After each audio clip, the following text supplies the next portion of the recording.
आणि याच भूमीमध्ये आज प्रधानमंत्र्यांचं पाऊल पडलेलं आहे। विश्वगुरुपदी असणारा हा महान नेता आज आपल्या कराडमध्ये आपल्या भूमीवरती आलेला आहे।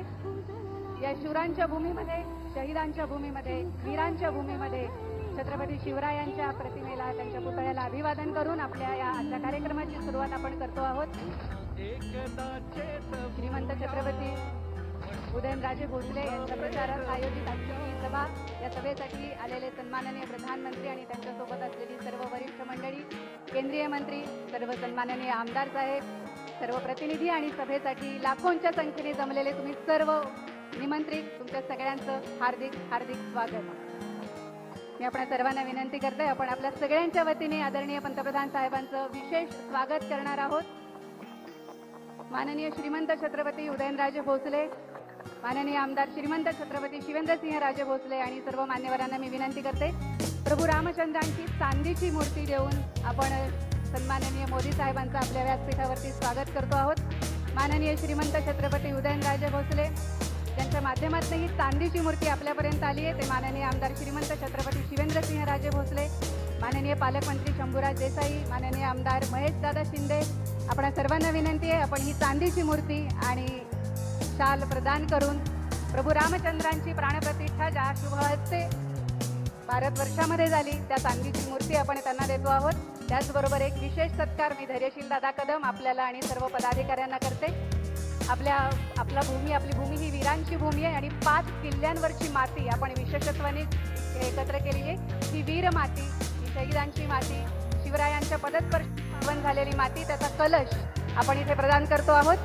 भाजपचे जिल्हाध्यक्ष धैर्यशील दादा कदम, माननीय डॉक्टर अतुल बाबा भोसले, माननीय विक्रमदादा पावसकर, माननीय विक्रांत पाटील, माननीय मदनदादा भोसले, आपणा सर्वांना विनंती आहे आदरणीय प्रधानमंत्र्यांना आपण फेटा अर्पण करावा आणि जी एक विशेष वीर माती, आपल्या भूमीचं वैशिष्ट्य असलेली वीरत्वाची ही माती, त्याचा कलश आपण इथे सन्माननीय प्रधानमंत्र्यांना प्रदान केलेला आहे।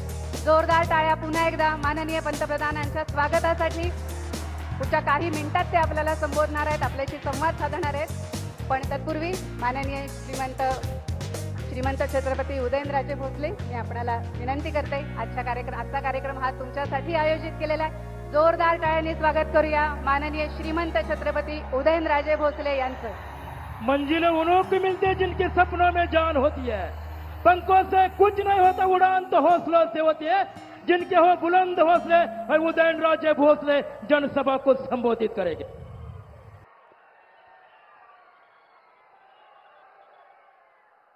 सर्वप्रथम या ठिकाणी मी व्यक्तिशः माझ्या वतीने आणि या व्यासपीठावरती उपस्थित असले आदरणीय वंदनीय त्या देशाचे लाडके पंतप्रधान नरेंद्र मोदीजी आणि सर्व मान्यवरांच्या वतीने आणि लोकशाहीतले आपण सर्व राजांच्या वतीने छत्रपती शिवाजी महाराजांना विनम्र अभिवादन करतो।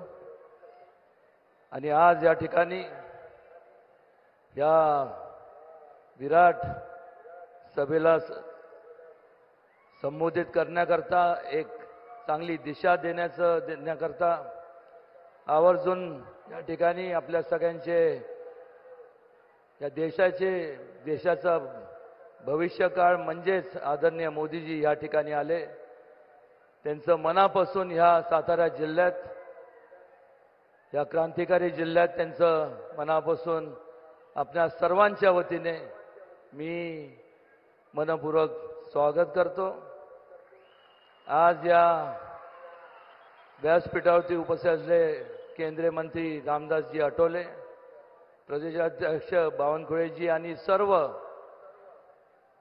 या जिल्ह्यातले सर्व आमदार, सर्व पदाधिकारी, सर्व भाजपचे आणि मित्र पक्षाचे, महायुतीचे सर्व आपण पाईक आणि सर्व आपण या ठिकाणी आल्याबद्दल पुन्हा एकदा आपल्या सगळ्यांचे स्वागत। आज या ठिकाणी आवर्जून या ठिकाणी मला सांगावंसं वाटतं की या संपूर्ण पृथ्वीवरती एकमेव असा एक राजा होता ज्यांचं नाव होतं छत्रपती शिवाजी महाराज। त्यांनी त्या काळात असे जो विचार दिला तो म्हणजे राज्यकारभारात लोकांचा सहभाग असला पाहिजे ही भूमिका त्यावेळेस त्यांनी घेतली आणि त्यातनंच लोकशाहीचा जन्म झाला. लोकशाहीचे खऱ्या अर्थाने जनक त्यांना म्हणलं पाहिजे. आणि छत्रपती शिवाजी महाराजांचे समतेचे लोक कल्याणचे जे विचार होते ते ह्या अगोदरच्या अनेक पंतप्रधानांनी फक्त घोषणा केल्या पण मात्र त्या कुठल्याही परिस्थितीत अंमलात आणल्या नाही. गेल्या 10 वर्षाचा जर कार्यकाळ जर पाहिला तर संपूर्ण छत्रपती शिवाजी महाराजांना अभिप्रेत असणारे जे काय विचार आहेत किंवा त्यांना अभिप्रेत असणारे जे काय संपूर्ण संकल्प आहे ते जर कोणी अस्तित्वात आणि वस्तुस्थितीत जर उतरवले असतील, मायक्रो प्लॅनिंग करून जे उतरवले असतील तर आदरणीय वंदनीय मोदीजींनी केले हे आवर्जून या ठिकाणी विनम्रपणे सांगावंसं वाटतं. त्या काळात भरपूर ज्या वेळेस स्वातंत्र्य मिळालं त्यावेळेस संपूर्ण देशभरात काँग्रेसचे केंद्रात काँग्रेसचं सरकार आणि वेगवेगळ्या राज्यात काँग्रेसचं सरकार होतं. फक्त दोन खासदार हे भारतीय जनता पक्षाचे होते, अटल बिहारी वाजपेयीजी आणि लालकृष्ण अडवाणीजी. मग थोडं आपण सगळ्यांनी विचार करणं गरजेचं आहे की एवढ्या मोठ्या प्रमाणात जे आज परिवर्तन घडलं, 2 वर्ण संपूर्ण या देशातला सगळ्यात मोठा पक्ष म्हणून नव्हे तर संपूर्ण जगभरातला सगळ्यात मोठा पक्ष म्हणून आज भारतीय जनता पक्षाची ओळख निर्माण करण्यात झाली. आणि हे एवढं परिवर्तन का घडलं तर त्या काळात फक्त पोकळ घोषणा झाल्या, गरिबी हटाओ देश बचाओ, जय जवान जय किसान. पण बारकाईने आपण जर विचार केले की या भूलथापांना त्यावेळेस फक्त त्याच्या दिल्या गेल्या, त्या फक्त निवडणुकीच्या काळात मतपेटीद्वारे तुमचं मत मिळवण्याकरता दिल्या गेल्या. मतदान झाल्यानंतर ज्यावेळेस सत्तेत आल्यानंतर त्याच्याकडे पाठ फिरवली आपल्याला इतिहास सांगतो. पण ज्या घोषणा त्यांनी दिल्या त्याच्यावर अंमलबजावणी कोणी केली असेल तर आदरणीय नरेंद्र मोदीजींच्या कुशल मार्गदर्शनाखाली त्यांच्या संपूर्ण सहकार्याने केली. गरिबांच्या बाबतीत जरी मोठ्या प्रमाणावर जर पाऊल उचललं असेल तर नरेंद्रजी मोदींनी उचललं. जवानांच्या बाबतीत ज्यांच्यामुळं आज आपण संपूर्ण सुरक्षित आहोत त्यांच्याबद्दल ज्या वेगवेगळ्या ज्या काही योजना राबवण्यात आल्या त्या आदरणीय मोदीजींच्या कुशल नेतृत्वाखाली झाल्या. त्याचबरोबर किसान म्हणजे शेतकरी, या देशातला शेतकरी म्हणजे ह्या संपूर्ण या देशाचा कणा आहे. आणि अशा परिस्थितीत त्याला त्यांचं ते सक्षम कसे होतील या दिशेने मोठ्या प्रमाणात योजना देखील आज ठिकठिकाणी वेगवेगळ्या देशभरात वेगवेगळ्या राज्यामध्ये आपल्याला पाहायला मिळतात. आणि त्यामुळं आज जर दोन्हीची तुलना करायची झाली तर एका बाजूला मोदीजींच्या नेतृत्वाखाली एक नियोजनबद्ध कार्यक्रम त्यांनी जो आखला गेलाय त्याच्यावर अंमलबजावणी होती, त्याच्यावर विचार विनिमय करून एक प्रगतीच्या दिशेने वाटचाल आपण करत आहोत, हा देश वाटचाल करत आहोत. आणि केवळ या संपूर्ण जगभरात जर देशाचं नावलौकिक जर एवढं कधी नव्हतं जेवढं आता आज आहे ते केवळ आणि केवळ आदरणीय मोदीजींच्यामुळं झालं. हे कदापि आपण सगळ्यांनी कोणी विसरता कामा नये. हे झालं महायुती, भारतीय जनता पक्ष आणि महायुती मित्र पक्षांचं. आणि दुसऱ्या बाजूला काँग्रेस आणि महाविकास आघाडीमध्ये आपल्याला काय पाहायला मिळतं, अजून सुद्धा त्यांच्यात वादविवाद होतात. कशावरनं तर अजून कोण पंतप्रधानांचा उमेदवार कोण असावा हे ते म्हणजे काल्पनिक विचार आहे, पण त्याच्यावरती सुद्धा एकमत होत नाही. आणि मग महाविकास आघाडी चुकून मला वाटते स्पेलिंग मिस्टेक झाली असावी, खरं तर ते महाभकास आघाडी असं म्हणलं तर चुकीचं ठरणार नाही. कारण ज्या ठिकाणी अस्थिरता असते त्या ठिकाणी त्या ठिकाणी नियोजनाचा अभाव असतो. आणि ज्या ठिकाणी नियोजनाचा अभाव असतो त्या ठिकाणी कुठल्याही प्रगतीच्या मार्गाने वाटचाल न करता अधोगतीच्या मार्गाने वाटचाल हे लोक आपल्याला करताना पाहायला मिळतात. आणि त्यामुळं एक चांगलं स्टेबल गव्हर्नमेंट आज बऱ्याच वर्षापासून नंतर आपल्याला मिळालंय. आणि कोणी काय म्हणजे भविष्य सांगण्याचा काय विषयच नाही. मोदीजी पुन्हा सत्तेत येणार आणि मोदीजींच्या नेतृत्वाच्या खाली ह्याच्यापेक्षा जास्त आणि उच्चांक अशी भारताची आपल्या देशाची प्रगती होणार. हे करत असताना या संपूर्ण मतदारसंघाच्या बाबतीत बोलायचं झालं तर आजभर आपण संपूर्ण सगळ्यांनी भरभरून काँग्रेस पक्षाला मतदान केलं. त्यांनी फक्त नुसतं म्हणजे सत्तेत येण्याकरता त्यांनी आपल्या पुढे मताचा जोगवा मागितला. पण मात्र जो मूलभूत पिण्याच्या पाण्याचा प्रश्न जो असतो शेतीच्या पाण्याचा, ज्याच्यामुळं आज संपूर्ण आमच्या सगळ्यांचं जीवन, त्याचा अर्थव्यवस्था संपूर्ण सगळ्यांची अवलंबून आहे, त्या संदर्भात केलं काय? काही केलं नाही.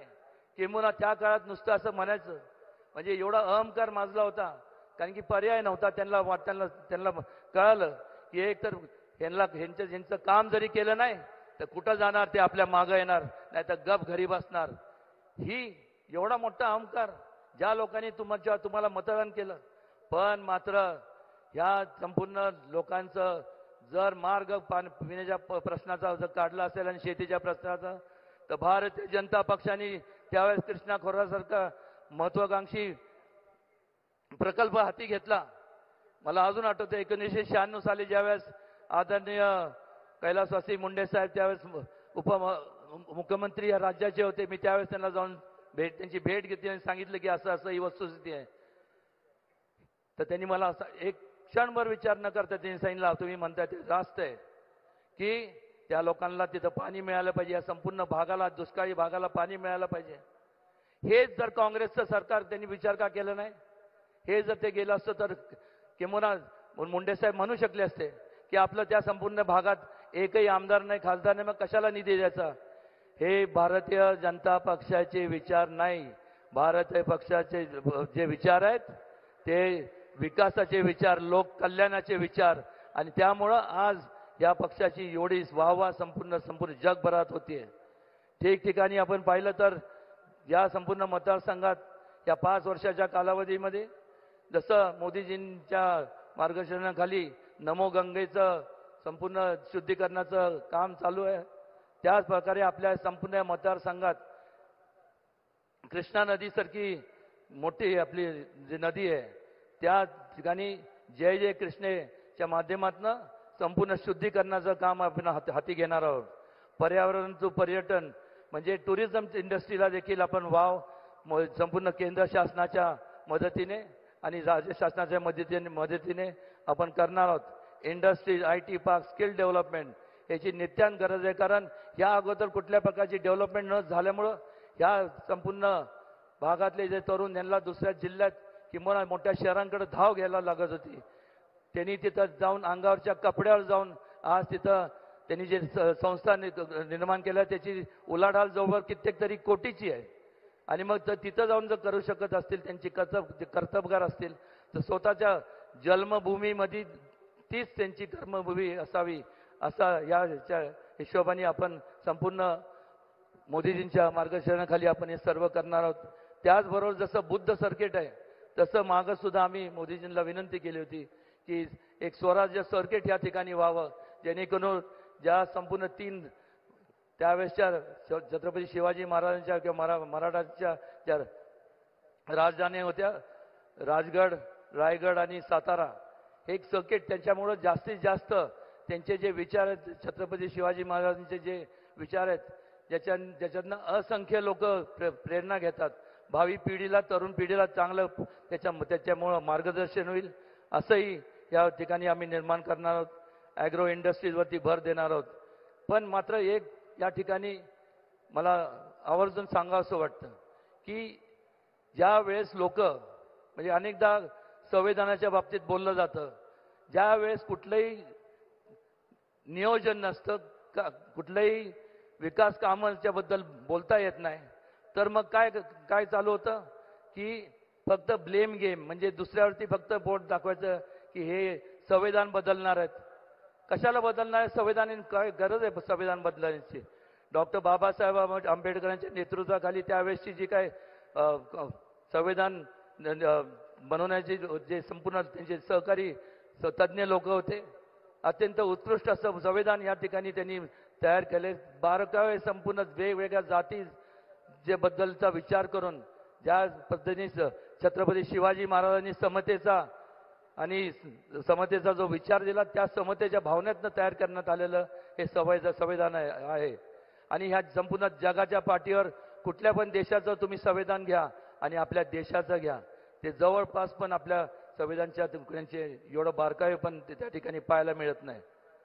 आणि संविधान बदलणार संविधानाचं पार खात्मा म्हणजे खलास करण्याचं काम जर कोणी केलं असेल तर त्या काळी असणाऱ्या काँग्रेसच्या पंतप्रधान आदरणीय इंदिराजींनी एमर्जन्सी लागू केली. का? तर मोठा उठाव व्हायला लागला. या देशातले संपूर्ण लोकांनी जेव्हा स्वतःच्या न्याय हक्कासाठी उठाव केला तर त्यांना वाटलं की मला विरोध करतात आहे. ते विसरून पण गेले होते हे संपूर्ण काँग्रेसवाले की समाजामुळं, म्हणजे त्यांनी एवढा अहंकार माजला की ते त्यांना वाटायला लागलं की आपल्यामुळं समाज आहे. पण भारतीय जनता पक्षातले प्रत्येक कार्यकर्ता आणि प्रत्येक नेते आदरणीय मोदीजी आणि त्यांच्या मार्गदर्शनाखाली काम करणारे सर्व जे आहे ते संपूर्ण त्यांचं म्हणणं काय की आमच्यामुळं तुम्ही नाही आहात, तुमच्यामुळं आम्ही आहोत, हे विनम्रपूर्वक आम्हाला सांगावं असं वाटतं. आज तुम्हाला केंद्रबिंदू मानून आदरणीय मोदीजी वाटचाल करतात. त्यांना खांद्याला खांदा लावून त्यांचं पाठबळ वाढवण्याकरता आज मोठ्या संख्येने आपण या ठिकाणी उपस्थित राहिल्याबद्दल मी पुन्हा एकदा आपल्या सगळ्यांचे मनापासून आभार मानतो आणि ईश्वरांनी प्रार्थना करतो की मोदीजींचं जास्तीत जास्त दीर्घकाळ ह्या संपूर्ण देशाला त्यांचं मार्गदर्शन, त्यांचं संपूर्ण योगदान लाभो. क्वचितच कधी असे म्हणजे खऱ्या अर्थाने म्हणजे जर एवढे बारकावे, म्हणजे मी विचार करतो की दैविक शक्ती त्यांच्यात निश्चितपणे आहे. आणि नाहीतर मला सांगा एवढे बारकावे जे त्यांनी केले का ह्याच्या अगोदर त्यांचं काँग्रेस किंवा त्या इतर पक्षांचं हे काय विचार जखडून ठेवले होते का? का त्यांचा हात धरून ठेवला होता की त्यांनी सही करू नये चांगल्या म्हणजे चांगल्या प्रकारे लोकांच्या हिताच्या कामं करता? पण हे करू शकले नाही. आणि कारण हे मोदीजींच्या हस्तेच होणार होतं हे आवर्जून या ठिकाणी सांगावंसं वाटतं. आणि जास्त आपला वेळ न घेता आपल्या सर्वांना मोदीजींचे विचार ऐकायचे, त्यामुळं मी आपल्या सगळ्यांची रजा घेतो. जय हिंद, जय महाराष्ट्र, जय शिवराय.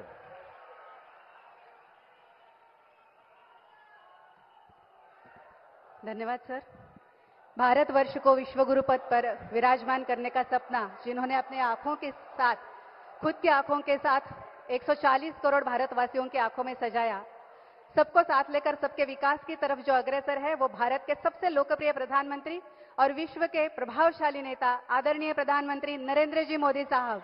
इस पवित्र संगम भूमि कराड़ में पूरे आदर के साथ मैं आपको विनती करती हूं कि आप हमें संबोधित करें. इस मुल्क की सरहद को छू नहीं सकता क्योंकि मुल्क की सरहद है आपके आके. हिंदुस्तान की आन बान शान मोदी जी जनसभा को संबोधित करेंगे. छत्रपति शिवाजी महाराज की, छत्रपति संभाजी महाराज की, छत्रपति राजर्षि शाहू महाराज की. कृष्णा नदीच्या काठावर बसलेल्या सातारकरांना माझा नमस्कार. सातारा हर देशभक्त के लिए, हर भारत भक्त के लिए किसी तीर्थ स्थल से कम नहीं है. यहां आपने छत्रपति उदयनराजे भोसले जी को उम्मीदवार बनाया है. मेरे साथी कहते थे कि मोदी जी 17 आने की जरूरत नहीं, आप बहुत दौड़ धूप करते हैं, नहीं आएगा तो चलेगा। मैंने सामने से कहा, सातारा में भगवा पहले भी लहराता था और लहराता ही रहेगा। मैंने कहा नहीं भाई, मुझे तो आप सभी परिवारजनों के दर्शन की इच्छा है और मैं आज यहां आपके दर्शन करने आया हूं, आपके आशीर्वाद लेने के लिए आया हूं। और आपने जो भरोसा अपने इस सेवक पर जताया है, उसकी जवाबदारी मेरी है और इसलिए मैं आज यहां आया हूं। और ये जो मैं जोश उत्साह देख रहा हूं, इतनी बड़ी तादाद में माताएं बहनें आई हैं,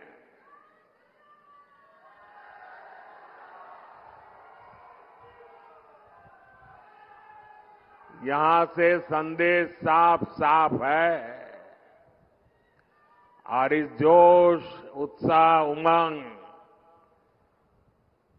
ये साफ मतलब है फिर एक बार, फिर एक बार, फिर एक बार। साथियों, ये मेरा सौभाग्य है, कुछ बातें याद आ जाती है जब यहां आता हूं तो 2013 में जब भारतीय जनता पार्टी ने मुझे प्रधानमंत्री पद के उम्मीदवार के लिए घोषित किया, तब तो चुनाव घोषित नहीं हुए थे, लेकिन जब मुझे घोषित गया तो मैं रायगढ़ के किले पर चला गया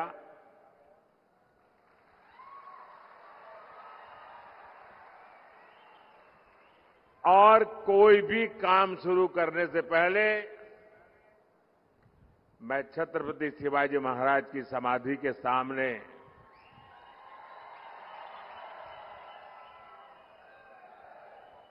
ध्यानस्थ होकर उस पवित्र भूमि पर बैठा था और उस समय छत्रपति शिवाजी महाराज की उस समाधि स्थल से मुझे जो प्रेरणा मिली, जो ऊर्जा मिली, उस पवित्र माटी ने मुझे जो आशीर्वाद दिए, उसी की बदौलत मैं पिछले 10 साल उन्हीं आदर्शों विचारों को जीने का प्रयास करता हूं आपके लिए। कुछ न कुछ करने का प्रयास करता हूं। साथियों, सातारा ने छत्रपति शिवाजी महाराज के सुशासन को देखा है। सातारा की ये भूमि शौर्य की भूमि है। आज मिलिट्री अपसिंगे गांव हो या सातारा का कोई भी सैनिक परिवार हो, आत्मनिर्भर होती भारत की सेनाओं को देखकर वो सबसे ज्यादा खुश है। आज हमारी सेना के पास एक से बढ़कर एक मेड इन इंडिया हथियार है। अब आप ही बताइए भाइयों बहनों, ऐसे काम करके मोदी ने जिनकी दुकानें बंद कर दी, वो खुश होंगे क्या? वो खुश होंगे क्या? हथियारों के जिन दलालों को कांग्रेस की सरकार बहुत अच्छी लगती थी, वो कभी भी मोदी की वाहवाही करेंगे क्या? साथियों, मोदी ने सैनिक परिवारों को एक और guarantee one rank one pension की दी थी और मोदी ने ये गारंटी भी पूरी करके दिखाई। कोई कैसे भूल सकता है कि कांग्रेस ने 40 साल तक सैनिक परिवारों को one rank one pension OROP उससे वंचित रखा। सिर्फ 500 करोड़ रुपए का जहां यानी झुंझुना दिखाकर कांग्रेस कहती थी ओआरओपी लाएंगे, यानी आंख में धूल झोंकने में इनकी ऐसी मास्टरी है, झूठ बोलने में इनकी ऐसी मास्टरी है। आज बीजेपी सरकार ओआरओपी के 1 लाख करोड़ रुपए, अब सोचिए वो 500 का खेल खेल रहे थे, 500 करोड़ का, आज 1 लाख करोड़ रुपए से ज्यादा अपने पूर्व सैनिकों को दे चुकी है। भाइयों और बहनों, देश 1947 में आजाद हुआ। कांग्रेस ने गुलामी की मानसिकता को फलने फूलने दिया। पूरी दुनिया छत्रपति शिवाजी महाराज की नौसेना का लोहा मानती थी। आज भी विश्व में जब भी नौसेना की दुनिया में चर्चा होती है तो छत्रपति शिवाजी महाराज का नाम लिया जाता है। लेकिन इतने सालों तक आजाद भारत की नौसेना के झंडे में अंग्रेजों का निशान था। एनडीए सरकार ने, मोदी ने आकर के उस अंग्रेजी के निशान को हटाया। हटा करके रुका नहीं, मोदी ने तय किया कि इस झंडे का ताकत तब बढ़ेगी कि हमारी नौसेना के झंडे में अब छत्रपति शिवाजी महाराज के प्रतीक को स्थान दिया जाएगा। और दिया, डंके की चोट पर दिया। हमारी सरकार ने मराठा सेनाओं द्वारा बनाए गए ऐतिहासिक किलों को भी यूनेस्को की वर्ल्ड हेरिटेज साइट में शामिल करने के लिए नामांकन किया है।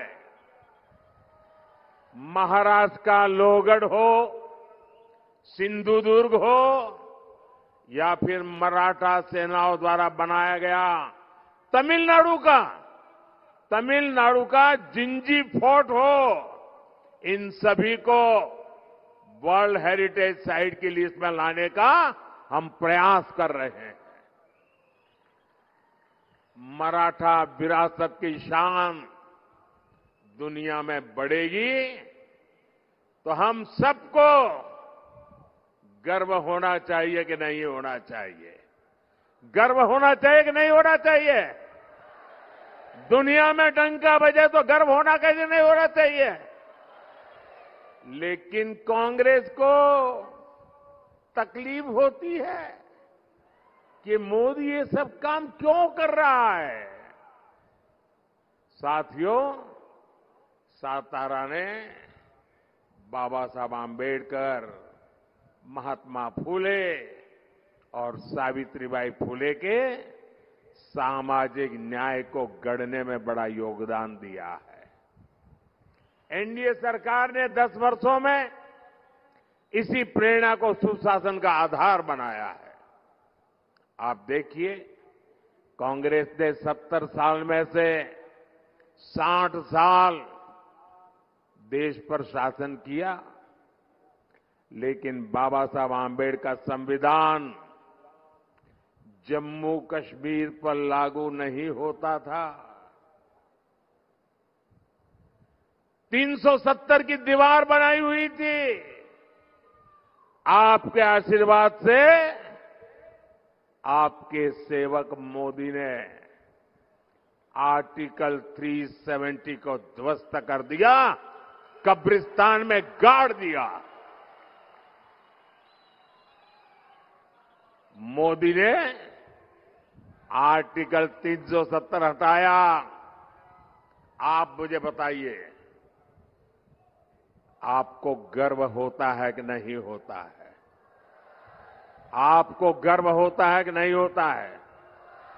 370 हटा करके देश की शान बढ़ी कि नहीं बढ़ी? देश की एकता को ताकत मिली कि नहीं मिली? ये गारंटी मोदी ने आपको दी थी और मोदी ने वो गारंटी पूरी कर दी।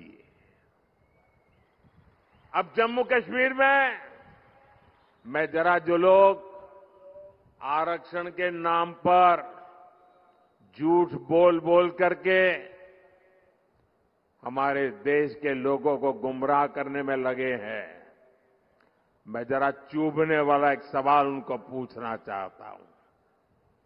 इतने आरक्षण के गीत गा रहे हो, क्या जम्मू कश्मीर में रहने वाले आदिवासी, जम्मू कश्मीर में रहने वाले दलित, क्या वो आरक्षण के हकदार थे कि नहीं थे? जब देश के दलितों को आरक्षण मिल सकता है, देश के आदिवासियों को आरक्षण मिल सकता है, तो जम्मू कश्मीर में मेरे दलित भाई बहनों को, मेरे आदिवासी भाई बहनों को आरक्षण से वंचित क्यों रखा गया? संविधान वहां पर लागू क्यों नहीं किया? क्योंकि वोट बैंक की राजनीति आप पर हावी रही है। भाइयों बहनों, 370 हटाकर बाबा साहब आम्बेडकर के संविधान को जम्मू कश्मीर में भी लागू कर दिया। वहां मेरे दलित भाई बहनों को आरक्षण का अधिकार मिला, आदिवासी भाई बहनों को आरक्षण का अधिकार मिला, ओबीसी भाई बहनों को आरक्षण का अधिकार मिला। वो हक मिल रहा है जो हिंदुस्तान के हर महिलाओं को मिल रहा है, वो आज जम्मू कश्मीर में आजादी के इतने सालों के बाद मिल रहा है। भाइयों और बहनों, हमारी सरकार में ही मेरे देशवासियों को मुफ्त राशन, मुफ्त इलाज, पक्का घर, बिजली, पानी, अनगिनत सुविधाएं आखिरी व्यक्ति तक पहुंचाने के लिए मोदी ने अपना पल पल खपाया है। और ये लाभ पाने वालों में ज्यादातर कौन लोग हैं? कौन लोग थे जो इन चीजों से वंचित थे? इन सारे लाभ को पाने वाले सबसे ज्यादा मेरे दलित भाई बहन हैं, मेरे आदिवासी भाई बहन हैं, मेरे ओबीसी पिछड़े परिवार हैं। अब बीजेपी एनडीए की सरकार इन्हें प्राथमिकता देकर काम कर रही है। साथियों, हमारी सरकार ने ही आरक्षण, जो पॉलिटिकल आरक्षण की व्यवस्था है, पहले जब अटल जी की सरकार थी तब उसका कार्यकाल बढ़ा दिया था, और जब मोदी को आपने अवसर दिया, मोदी ने फिर उस कार्यकाल को बढ़ा दिया। ये हमारा कमिटमेंट है।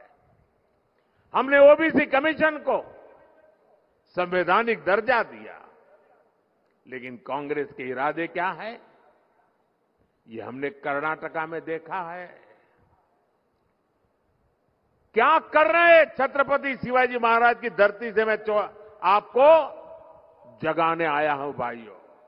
ये क्या खेल कर रहे, जरा चौंक जाएंगे आप सुन करके। भारत का संविधान धर्म के आधार पर आरक्षण की मनाही करता है। बाबा साहब आंबेडकर धर्म के आधार पर आरक्षण की मनाही करते हैं। लेकिन उन्होंने क्या किया? कर्नाटका में ओबीसी को जो आरक्षण मिला हुआ है 27%, उन्होंने रातों रात सभी मुसलमानों को ओबीसी घोषित कर दिया। एक फतवा निकाल दिया, कागज पे थप्पा मार दिया और रातों रात ओबीसी के हक के जो 27% आरक्षण था उसमें से डाका डाला और अधिकतम उन्हीं को दे दिया। अब कांग्रेस संविधान बदलकर यही फॉर्मूला पूरे देश में लागू करना चाहती है। लेकिन कांग्रेस और इंडिया गाड़ी वाले कान खोल करके सुन लीजिए, जब तक मोदी जिंदा है,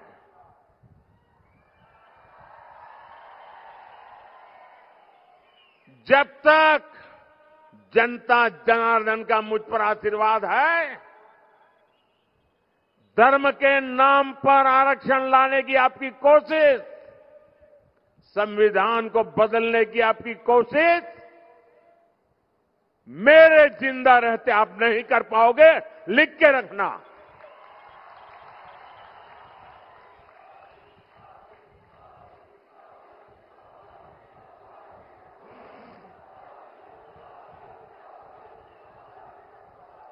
साथियों, ये 21वीं सदी टेक्नोलॉजी ड्रिवन सदी है और मैं स्वयं भी टेक्नोलॉजी का बहुत बड़ा समर्थक रहा हूं।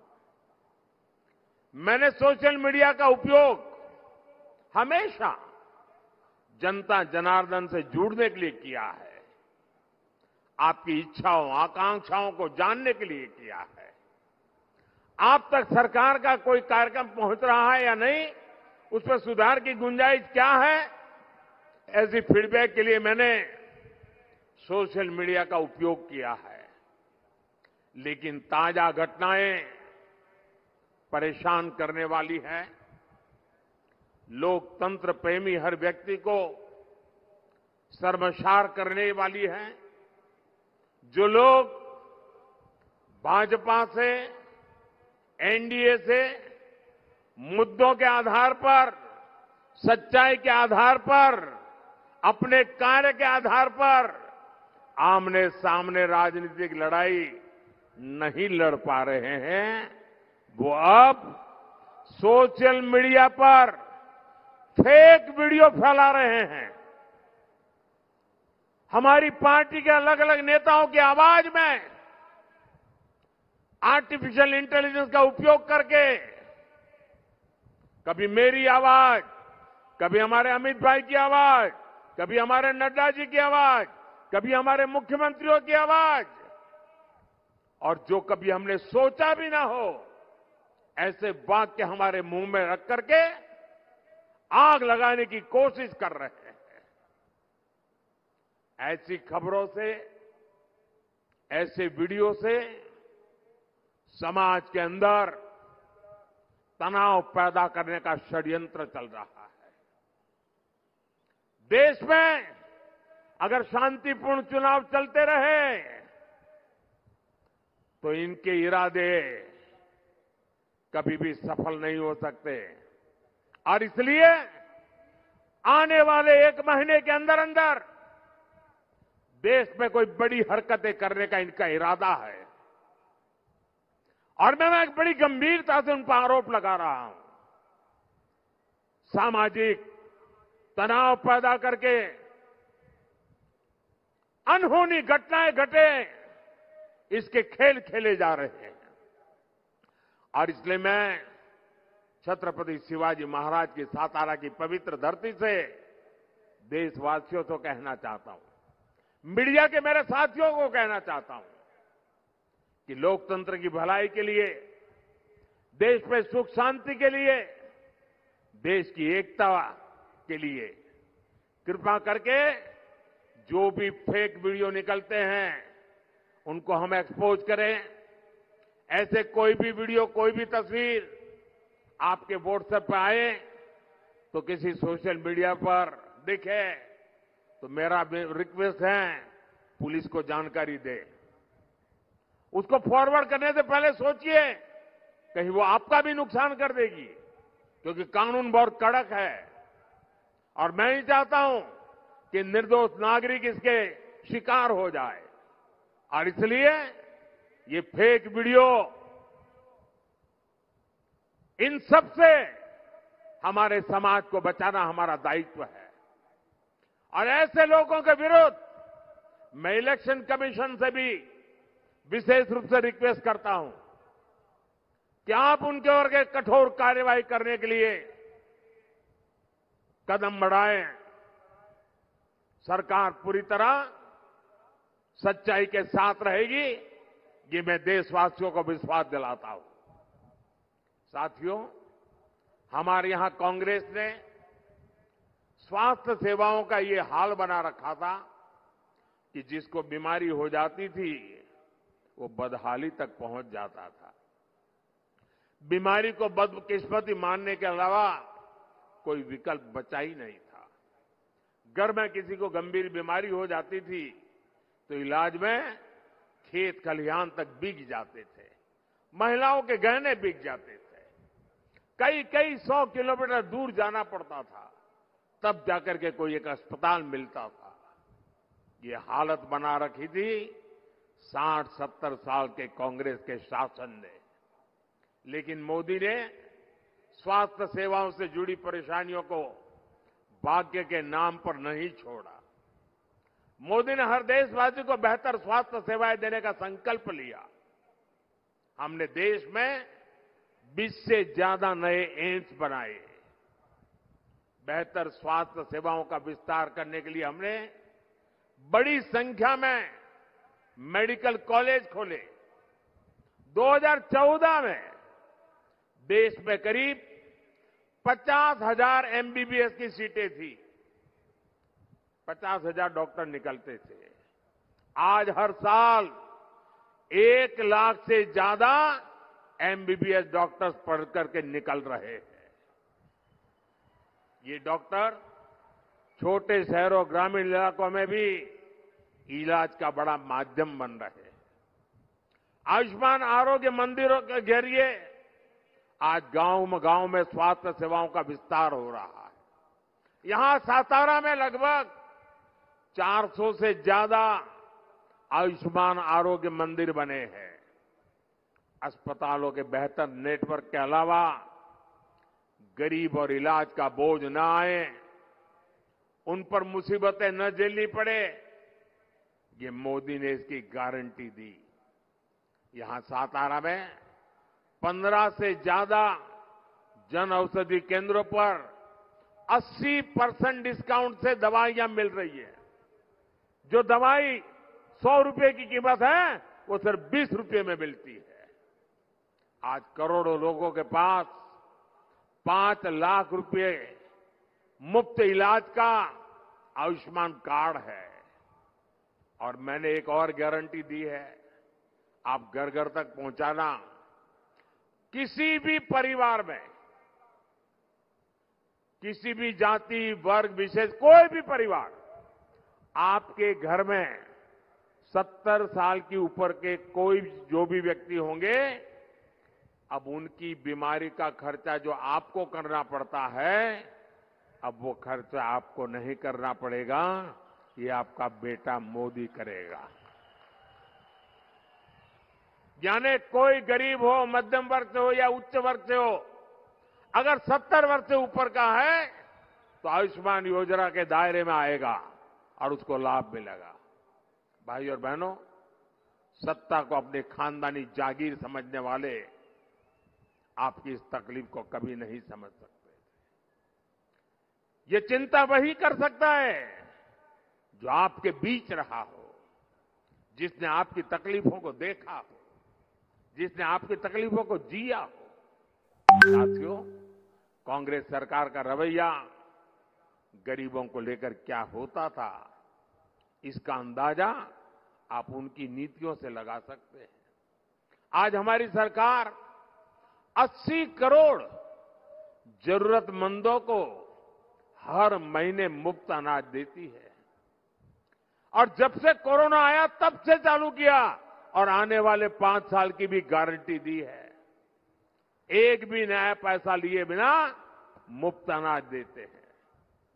लेकिन जब कांग्रेस की सरकार थी तब लाखों टन अनाज सरकार के गोदामों में सड़ता था, पानी में बिकता था और कांग्रेस सरकार उसे गरीबों को देने को तैयार नहीं थी, मना कर दिया था। इतना ही नहीं, सुप्रीम कोर्ट ने कहा था, सुप्रीम कोर्ट ने हस्तक्षेप किया था और सुप्रीम कोर्ट ने कहा था कि कांग्रेस सरकार अनाज गरीबों में बांटे।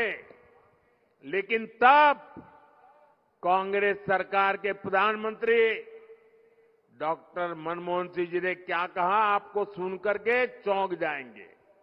उन्होंने कहा था कि सुप्रीम कोर्ट इस मामले में दखल न दे, यानी अनाज सड़ता है तो सड़े, गरीब भूख से मरता है तो मरे, लेकिन कांग्रेस सरकार गरीबों को अनाज देने को तैयार नहीं थी। ये कांग्रेस की असंवेदनशीलता थी।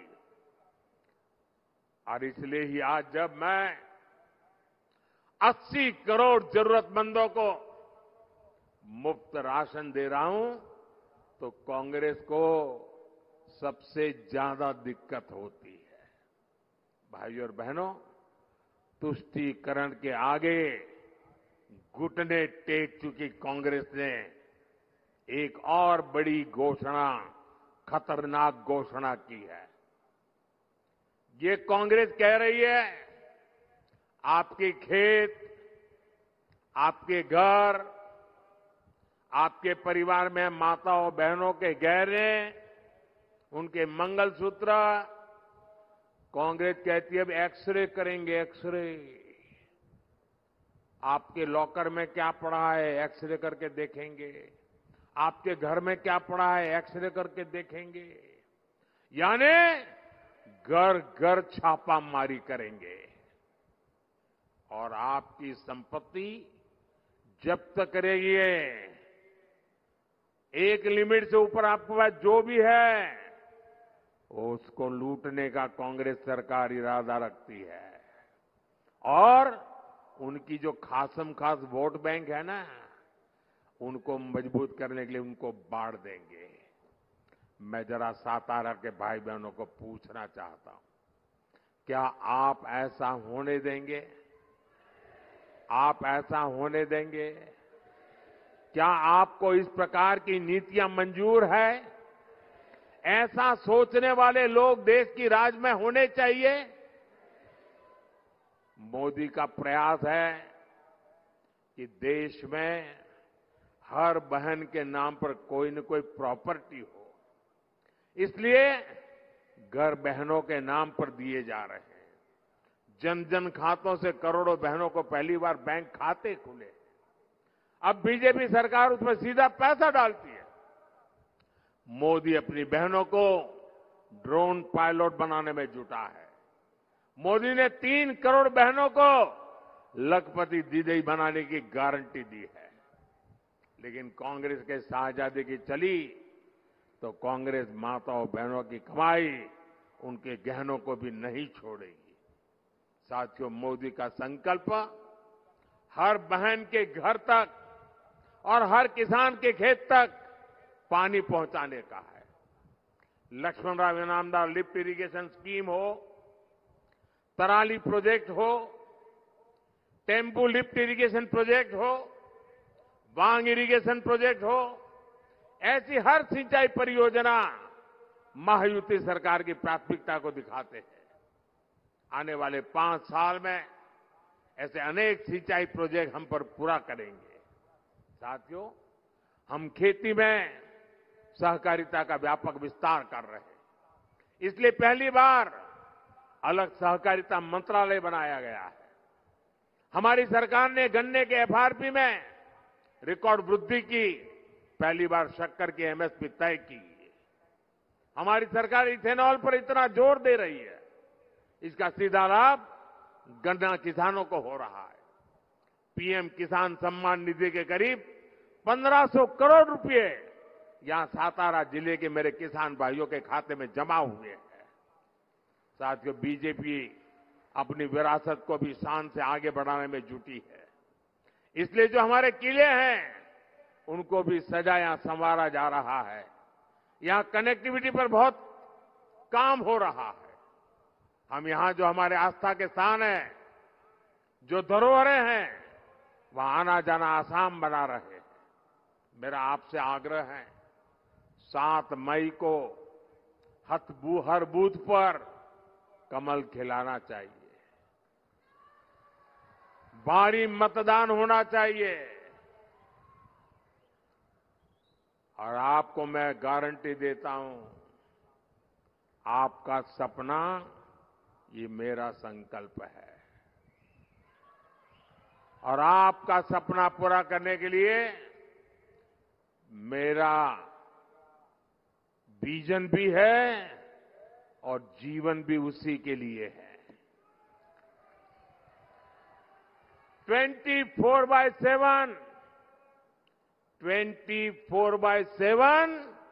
फॉर 2047 इस मंत्र को लेकर के मैं काम कर रहा हूं। आप घर घर जाइए, मतदान के लिए लोगों को प्रेरित करिए, ज्यादा से ज्यादा पोलिंग बूथ पर ज्यादा से ज्यादा वोटिंग, पुराने सारे रिकॉर्ड तोड़ने के लिए गर्मी कितनी ही क्यों न हो, देश के लिए हम समय निकालें, मतदान अवश्य करें। क्या आप मतदान बढ़ाएंगे? घर घर जाएंगे, पोलिंग बूथ जीतेंगे? अच्छा, मेरा एक काम और करेंगे, मेरा एक पर्सनल काम करेंगे आप? जरा हाथ ऊपर करके बताएं तो मैं मानूं। करेंगे? करेंगे? अच्छा, घर घर जाइएगा और कहिएगा कि मोदी जी सातारा आए थे और परिवार के सबको नमस्कार कहा है। मेरा नमस्कार पहुंचा देंगे? हर परिवार में मेरा नमस्कार पहुंचा देंगे? बोलिए भारत माता की, भारत माता की, भारत माता की। बहुत बहुत धन्यवाद।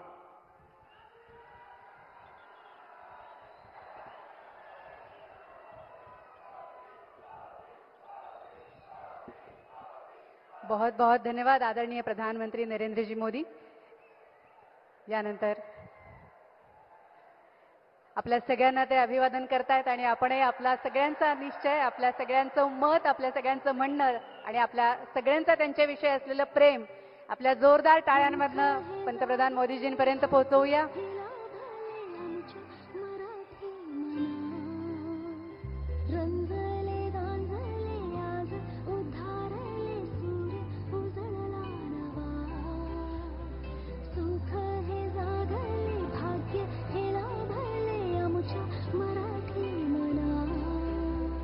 ज्या टेक्नो सेव्ही असण्याचा मोदीजींनी त्यांच्या भाषणामध्ये